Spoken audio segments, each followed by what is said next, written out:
Hello and welcome to Adventures in Venueland, an EAMC podcast. This is your all-access pass to go backstage and behind the scenes with some of the brightest minds that cross the scope of the live entertainment industry. I'm Dave Rettelberger. And I'm Paul Hooper. We'll introduce you to some of our favorite people as we dive deep into the world of live touring shows and the venues that host them.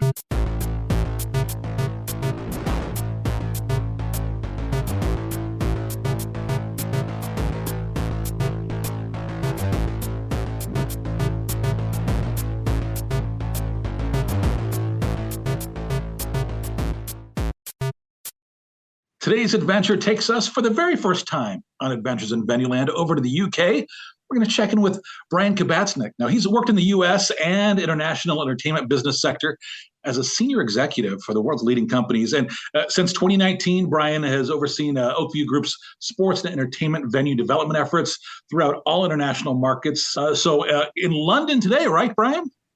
Yes, it's actually a bank holiday. So we're fortunate in the UK where there's 3 bank holidays this month.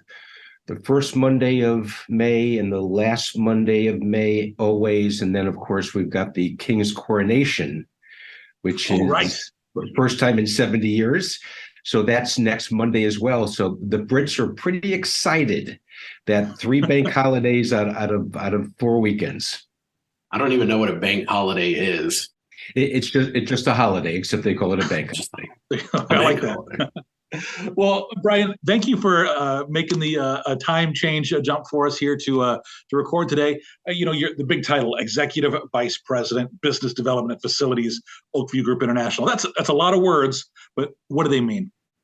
So I oversee all of our venue development outside of North America.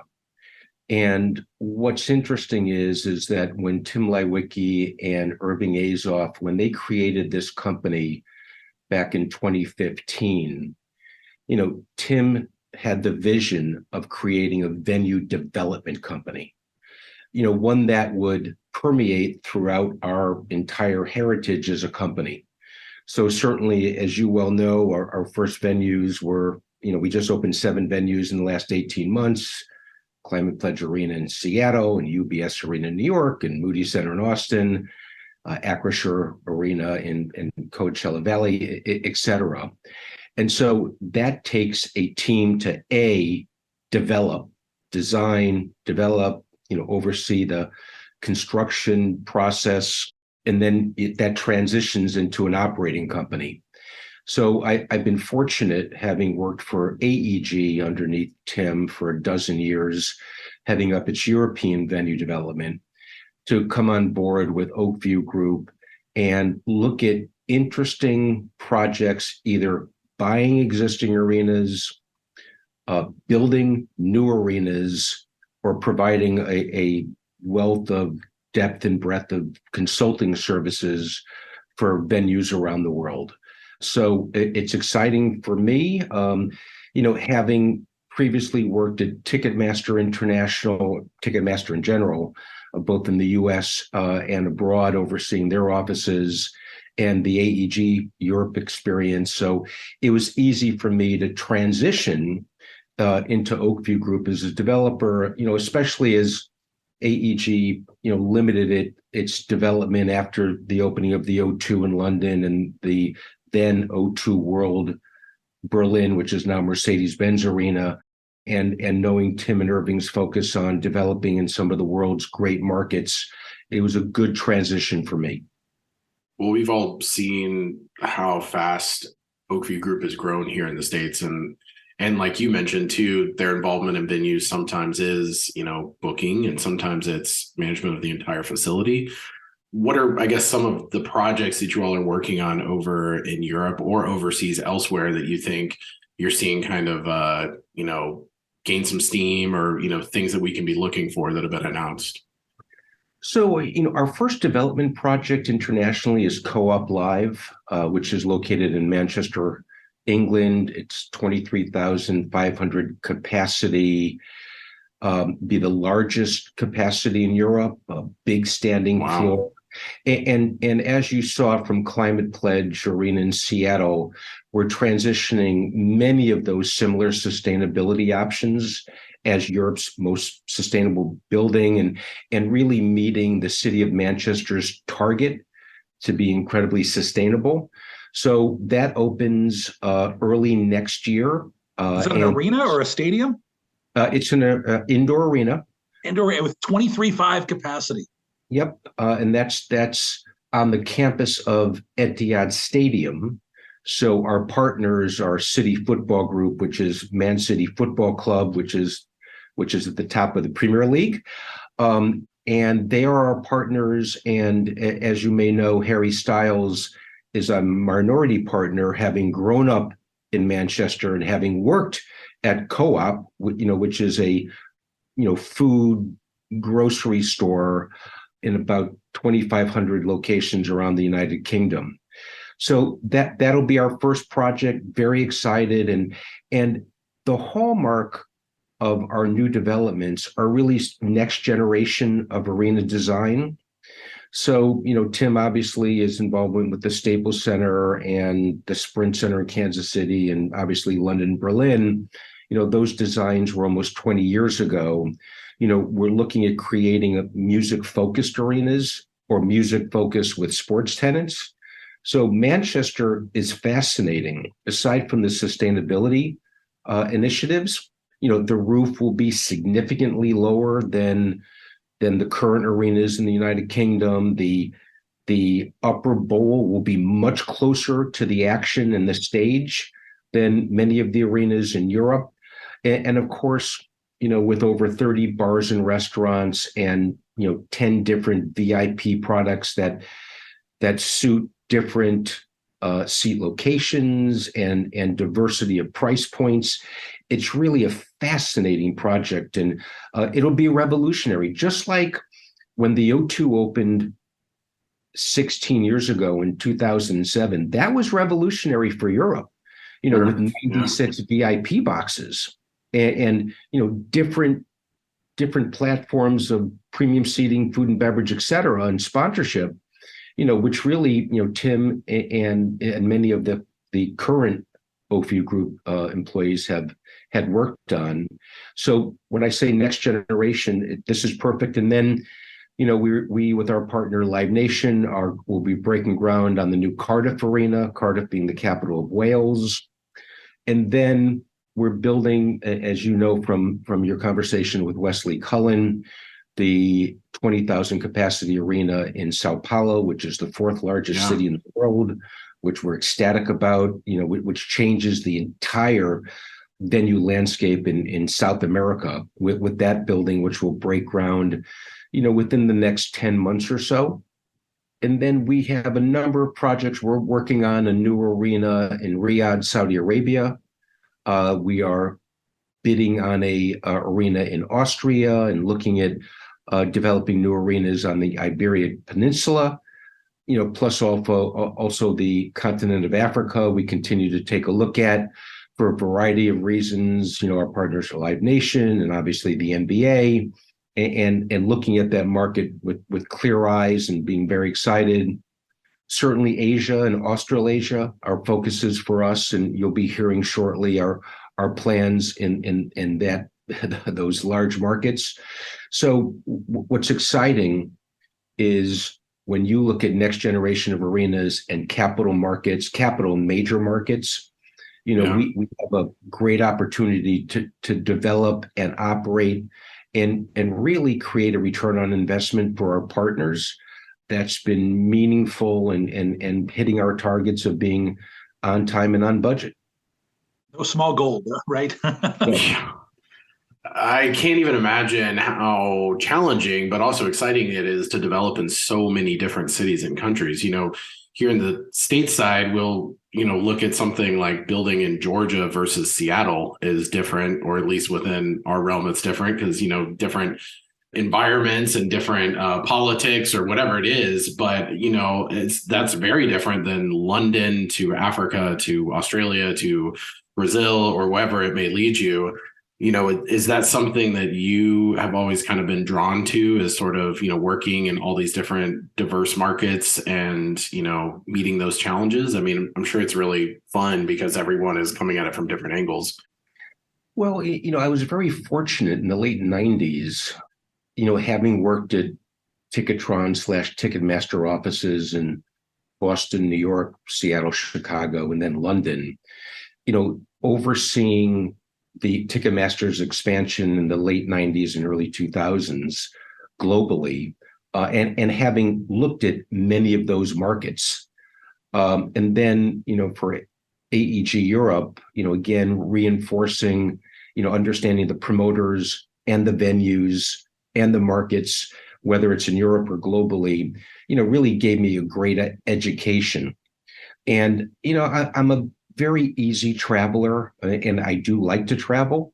And, I'm fascinated by the different cultures and markets. And, for many of the opportunities we're currently looking at, having Live Nation offices in over 40 international markets gives us a very unique perspective of the local venues, the local promoters, the price points, the consumer purchasing habits of VIP, food and beverage, merchandise, et cetera, and allows us to talk with a very interesting voice as being, the most sustainable venue company in the world, and having built, $2 billion arenas in Seattle and New York, and other arenas, in the $200 to $300 million range. So you're able to go into these markets, understand what the current venues are, and then it's a fairly easy assumption of saying,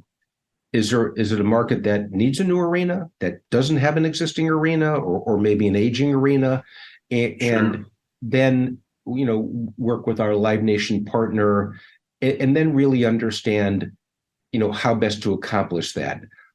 It's look, if it was easy, everybody would be doing it.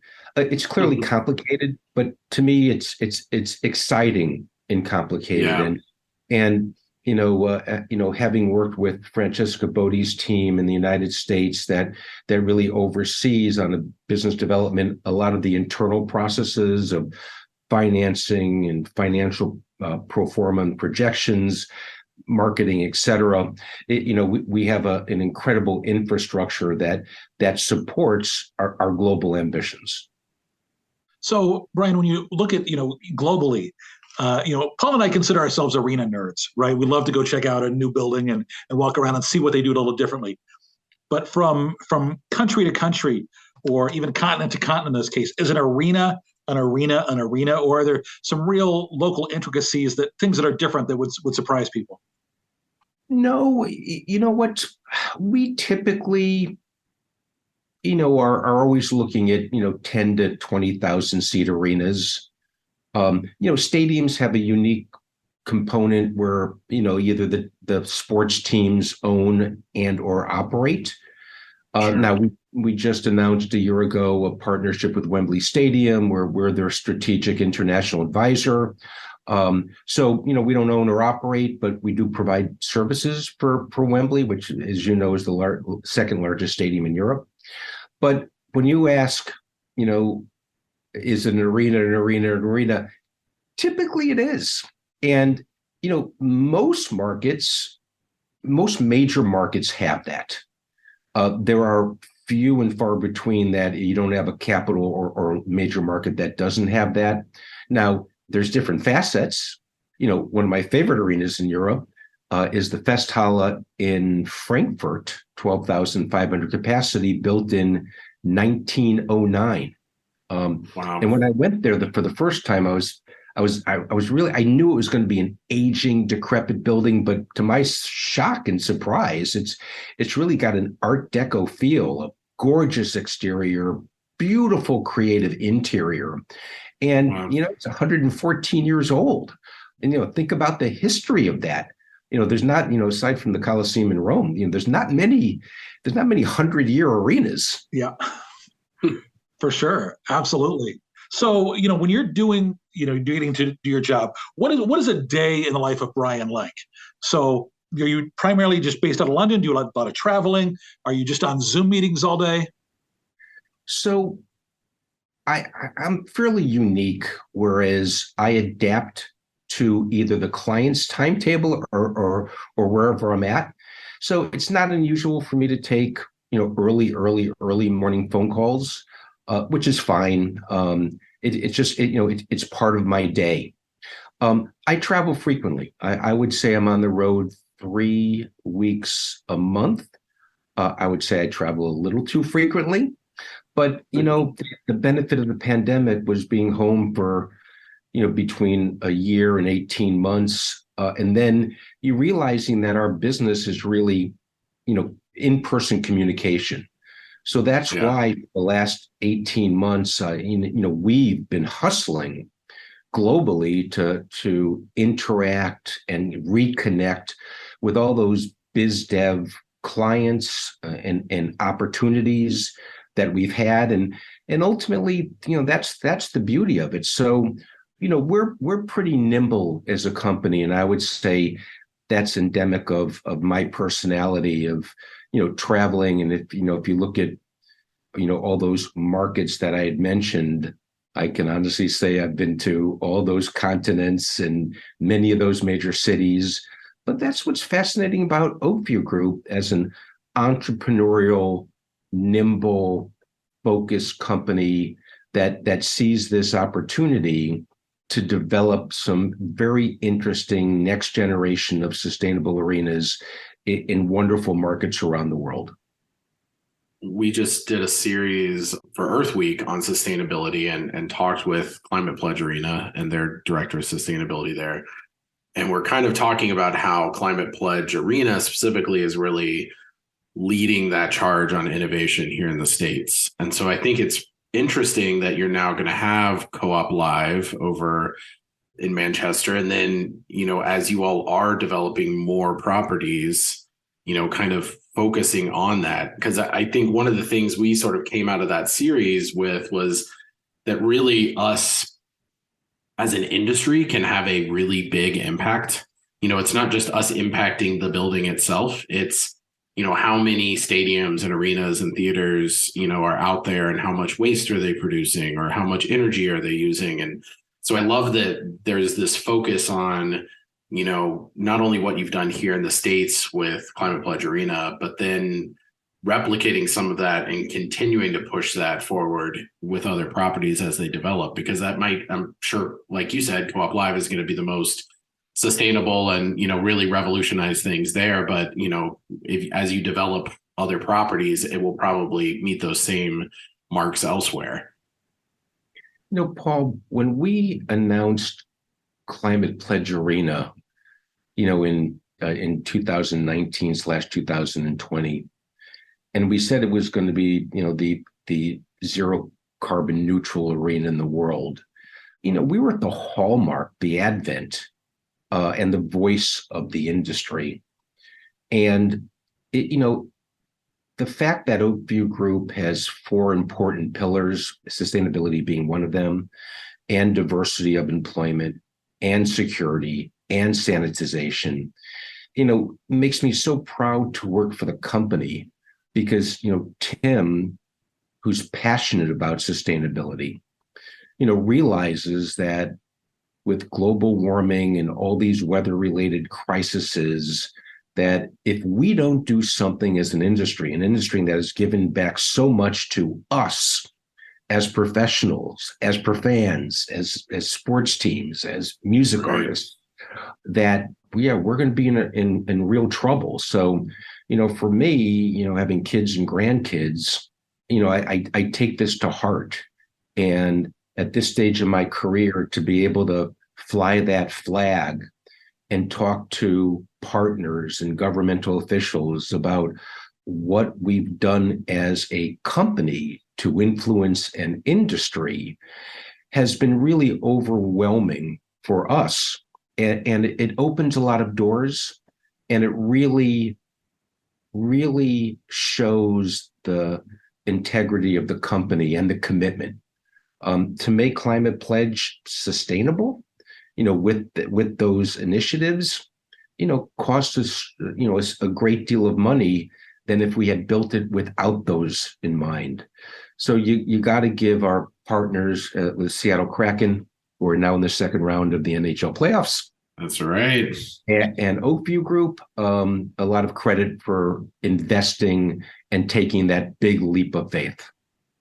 Brian, when you look at, whether it's, arenas that you love or arenas that you're developing and you're trying to make an arena a great experience, what makes an arena great? You know what? At the heart of it, I'm a fan.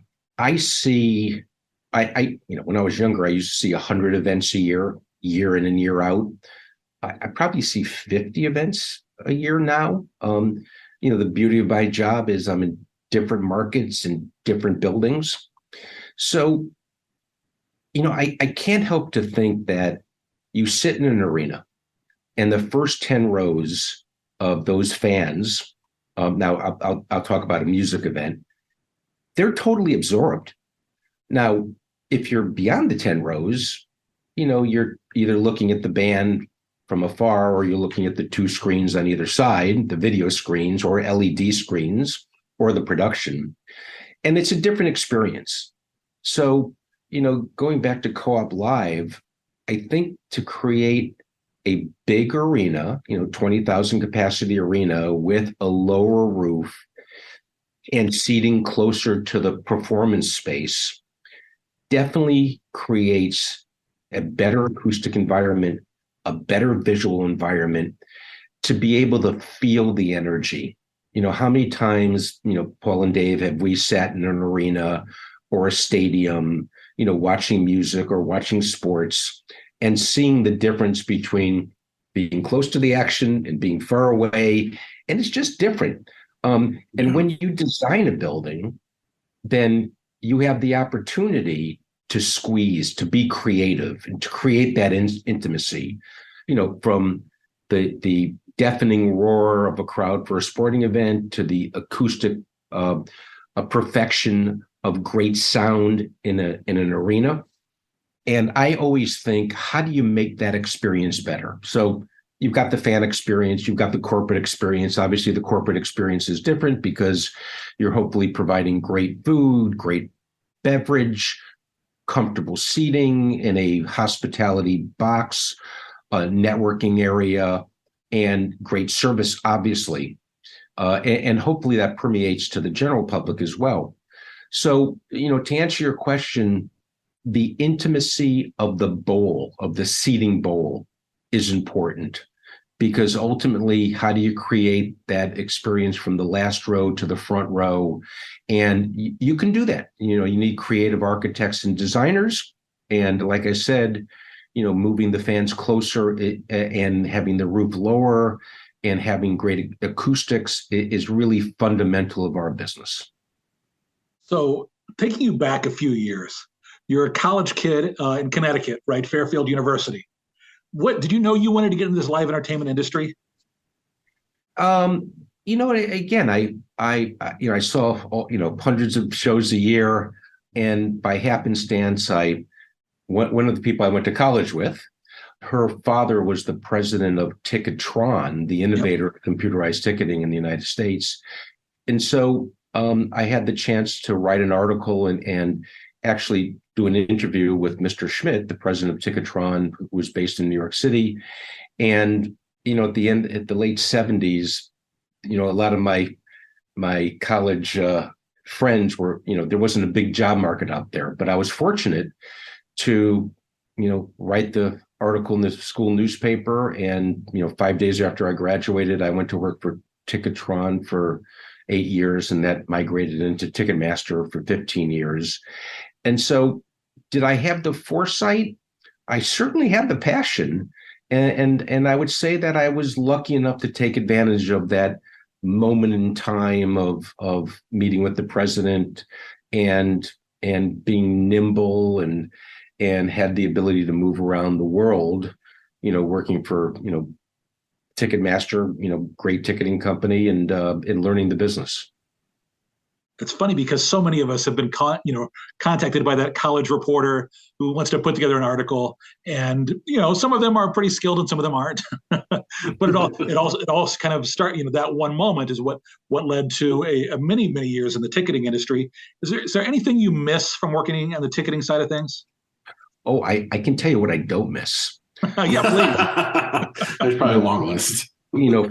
For over 20 years, people would just call and ask for tickets, and it wears on you. But so that's what I don't miss. The funny part is, in today's day and age, in the old days, there was never a ticket. If you had a sold out sporting event, a concert, you had to call the promoter, you had to call the box office or the venue manager.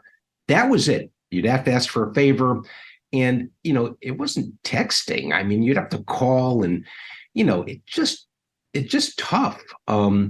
Today with dynamic pricing, look, you got the Warriors playing the Lakers.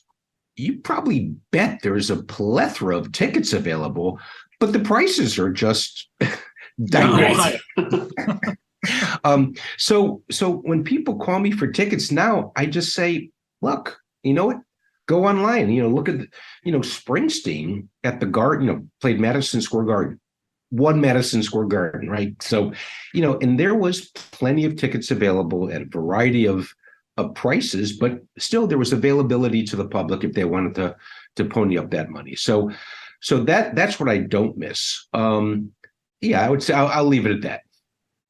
So you go, talk about making that transition then from working for Ticketmaster to being with SMG in Philly. So, again, because I worked at Ticketmaster US and internationally, I knew the promoters and I knew the buildings, and what SMG was looking for, in 2004 was a senior executive that had that experience. So, for me, it was a fairly easy role to step into, and instead of pitching ticketing system, I basically pitched the depth and breadth of resources that at the time SMG had, and was successful at doing that until Tim started up AEG Facilities, and then I transitioned over to that and subsequently back to London. With that move to London, what was that like? Is that because I think a lot of people wonder, like, could I pick up and leave the States and move internationally? So you mentioned, home, what is home for you? And what was it like to then take that career and go from the United States to, living in London full time? Well, when I did it with Ticketmaster in, 99, 2000, 2001, I had a very supportive wife. So, happy wife, happy life. Amen. So, she was, she allowed me to follow my passion. And, it was a dream of mine, as I sat in all those Ticketmaster meetings and they talked about expanding into Ireland and England and Australia, I dreamed. And I let my boss know that I'd be interested in that experience. And, I was sort of in the right place at the right time. So, London is one of the world's great, great, great cities. I've been here for over 20 years. It's just, it's remarkable, and I'm passionate about London, but equally as passionate about Milan, Paris, Lisbon, et cetera. And so for me, that having that flexibility, I would say my kids were probably slightly resentful that mom and dad were moving overseas, but they were at the stage of their lives that they were in college, and they were on their path as well. Interestingly enough, today my wife lives in Philadelphia. She's ardent she's passionate about American politics. I won't tell you which side, but I can only tell you that it's the good side. And so every 4 years she'd move back to Philly, and Pennsylvania being one of the 5 swing states, would work on the election. So she lives in Philadelphia. I have a flat here in London, so I'm back and forth. But as I mentioned, that I travel frequently, on a weekly and monthly basis. You guys are like the Live Aid of couples. If I can talk about a London and Philly event. that good point. 1985, absolutely. So you know what? That's it's a dream of mine. The dream continues to be able to work in these fabulous cities with fabulous cultures. And you know what, Paul and Dave, how has our business changed? K-pop, J-pop, Latin music, Absolutely. esports. Yeah. When you talk about, new arenas in Singapore, Tokyo, or Sao Paulo, think about the touring routes and the new arenas. So, you could go from Prague to Vienna to Istanbul to Abu Dhabi to Riyadh to Singapore, et cetera. So the touring routes have changed, and the kids have access to more music than ever before, playing more music than ever before, and the genres transcend from Japanese to Korean to Latin, et cetera. I mean, how great is that? Yeah, it definitely feels more global in that Than ever it's before. not just certain countries that are listening to whatever their pop stars are. It's like you have these huge audiences here in the States, as well as a lot of, performers here that have these massive audiences globally. But you're exactly right. I mean, it seems like the advent of having access to any genre or any artist you want has really kind of spread the love everywhere. And what's fascinating? If you look at the 60s with rock and roll, or the 70s with disco or hip hop and rap and country, and you realize that there are sort of generational or decade changes in music with electronic dance music, et cetera. And you realize that these kids had been locked in their rooms during the pandemic for nearly two years, listening to music, playing music. So, in the next 5 years, God only knows what new genres of music will come out of those bedrooms and those minds of those teenage kids that are developing and exploring and listening. And that's what's so exciting about our business. So, what, I'm amazed and I'm thrilled. And, when people ask about, emerging markets like Sao Paulo or the Middle East, you're thinking, there's 420 million Arabic speakers in 22 countries.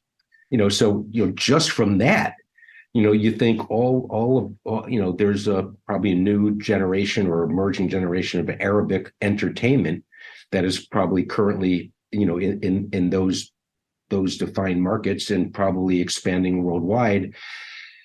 Given the demographics of the changing population bases in all the countries around the world. There in London, you've got a lot of great live music too. And one of I have to ask you about this. I see there's a framed Prince photo behind you, and I know that you have a fun story about the legendary Prince. You know what? There are geniuses in the music business that we all appreciate, and we all have our favorites.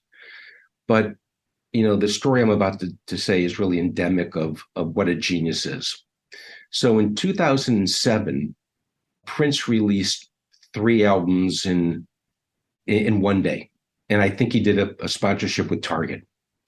And he decided to play 3 shows in Los Angeles at LA Live.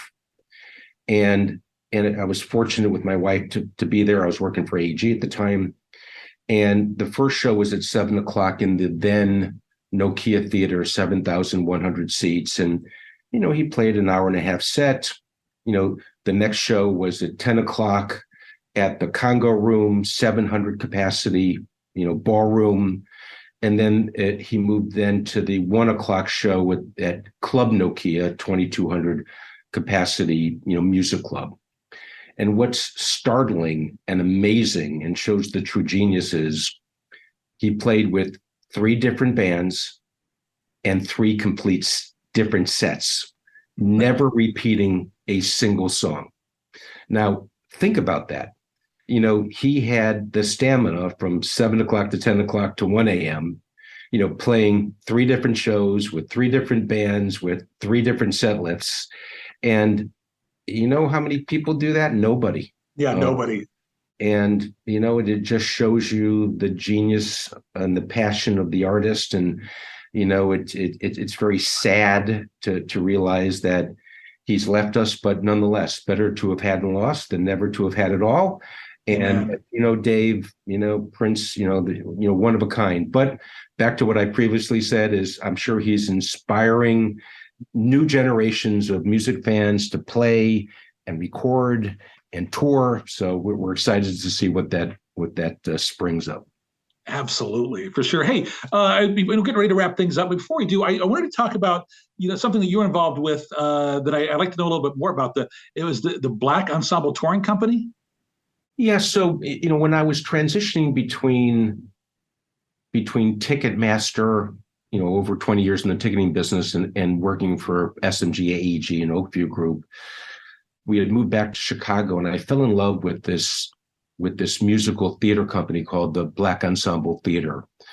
The founder and creator, Jackie Taylor, had her own theater on the north side of Chicago and had produced a plethora of musical biographies, the Jackie Wilson story, the Howlin' Wolf story, the Muddy Waters story, the Teddy Pendergrass story. And I fell in love. I fell in love with the content and the genre, again, being a fan. And so, when I was, transitioning from one industry to another, I had a year off. And so I said to her, look, why don't we create a U.S. touring company, taking your music content and bring it to the Apollo Theater, in New York, and, bring it to the theaters in Baltimore and Washington and Memphis and Detroit.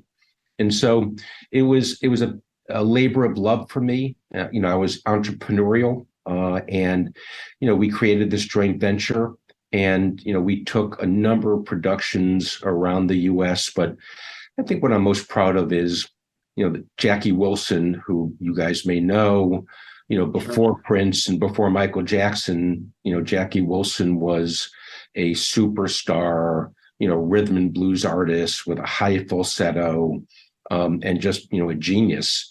And so, we took that for a month to the world famous Apollo Theater, the heart of Harlem, the heart of Black America. And it was just, it was wonderful for me.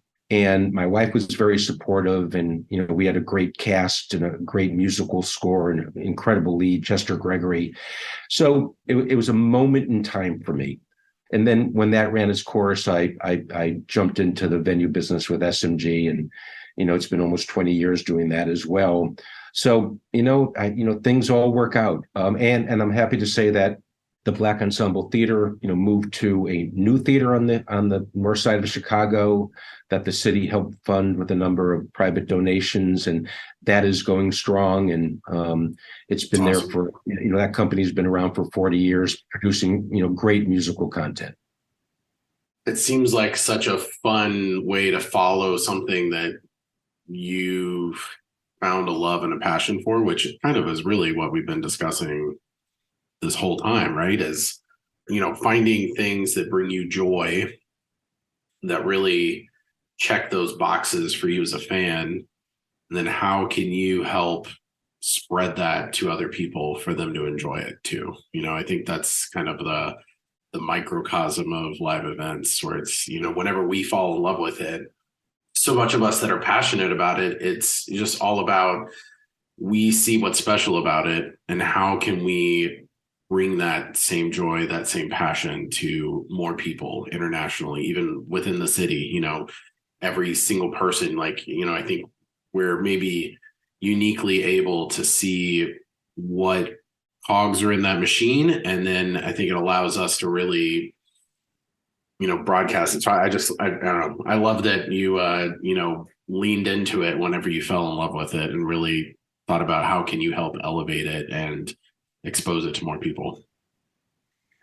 You know what, Paul? I couldn't have said it better myself. There's nothing like a live experience, celebrating with 20,000 people or 50,000 people.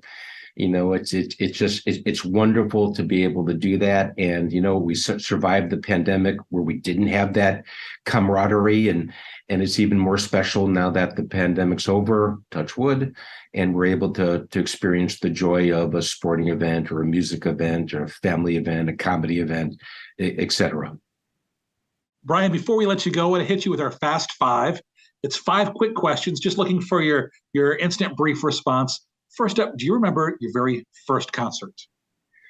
Yeah, it was the Bushnell Auditorium, Bushnell Theater in Hartford, Connecticut, Loggins Messina, and Cheech and Chong.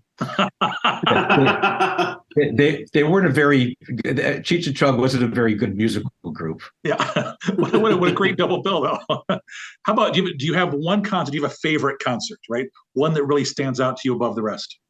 You know what? I've been given that a lot of thought. There isn't one.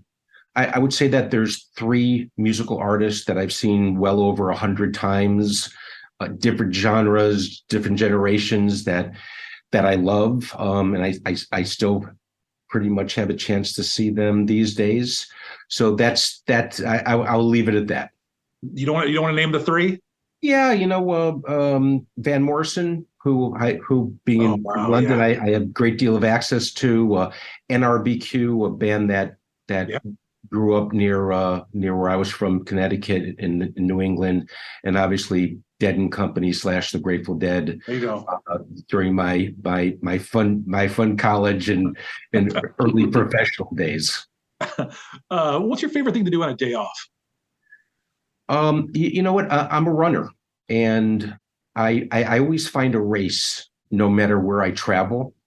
And I when I jog slow, but when I competitively race, I just feel like I accomplished something.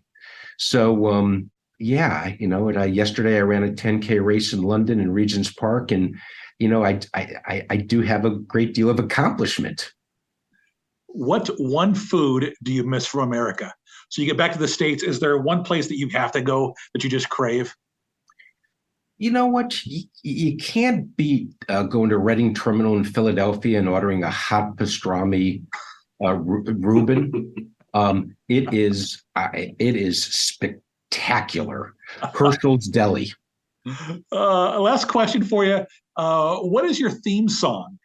So you have your own reality TV show where cameras follow you all around the life of Brian, if you will. What's the song that plays over the opening credits? I would say, "Do You Believe in Magic" by the Lovin' Spoonful. Yeah. There's a line that says, "I've got the magic in the music and the music in me." So I'm surprised I remember that, but I think that just about says it all. Brian, anything you want to plug? If somebody wants to reach out to you, what's the best way for them to connect, et cetera? B. Kabatznick at oakviewgroup.com. I tend to respond to a lot of email inquiries. But no, Paul, Dave, I want to thank you for allowing me to share my passion. And sure. Just as I had that opportunity as a 22-year-old college graduate, working at Ticketron, I try not to turn down people, asking and inquiring. And, as long as they have got the passion as well, I have the ability to move all around the world. So, follow your passion. We have choices in life, and, being engaged and learning every day has been wonderful for what I've been doing personally and professionally. And I would encourage that from your listeners to do the same. Love it. It's been a real pleasure talking with you today, and appreciate making the time in your busy schedule. All right. Well, thank you so much. Good luck with the conference coming up. Thank you so much. And a big thanks to everybody for listening to this episode of Adventures in Venueland. Remember, you can subscribe and find more episodes wherever you listen to your favorite podcasts. We do appreciate your 5-star reviews. It helps other people find us. Until the next adventure, I'm Dave Rettelberger. And I'm Paul Hooper. Thanks for listening, everyone.